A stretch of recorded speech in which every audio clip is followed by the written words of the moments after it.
Kochi metro നിർമ്മാണവുമായി ബന്ധപ്പെട്ടുള്ള ഗതാഗത കുരുക്കടക്കം എല്ലാ തടസ്സങ്ങളും നീക്കാൻ 7 വകുപ്പുകളുടെ സംയുക്ത കമ്മിറ്റിക്ക് രൂപം നൽകി. മന്ത്രി പി രാജീവിന്റെ അധ്യക്ഷതയിൽ കളക്ടറേറ്റ് സ്പാർക്ക് ഹാളിൽ ചേർന്ന യോഗത്തിലാണ് തീരുമാനം.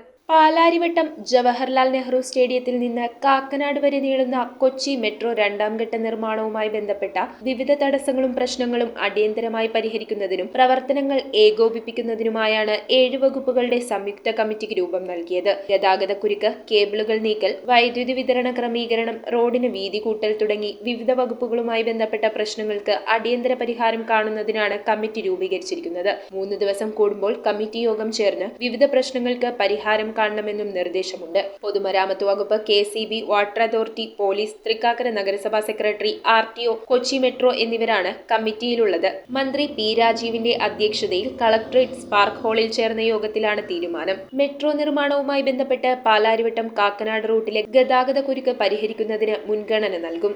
ഇടറോഡുകളുടെ അറ്റകുറ്റപ്പണി സംബന്ധിച്ച് തൃക്കാക്കര നഗരസഭയും മുൻകൈയെടുക്കണമെന്ന് മന്ത്രി നിർദ്ദേശിച്ചു. കൊച്ചി മെട്രോ സ്റ്റേഷൻ നിർമ്മാണവുമായി ബന്ധപ്പെട്ട് ചെമ്പുമുക്ക് സെന്റ് മൈക്കിൾസ് പള്ളി പ്രതിനിധികളുടെ പ്രശ്നങ്ങളും യോഗം അവലോകനം ചെയ്തു.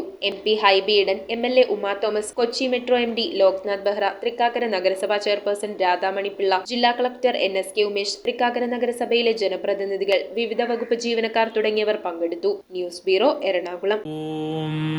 നമോ ഭഗവതേ വാസുദേവായ ധന്വന്തരയേ അമൃതകലശഹസ്തായ സർവാമയ വിനാശനായ ത്രൈലോക്യനാഥായ മഹാവിഷ്ണവേ നമഃ.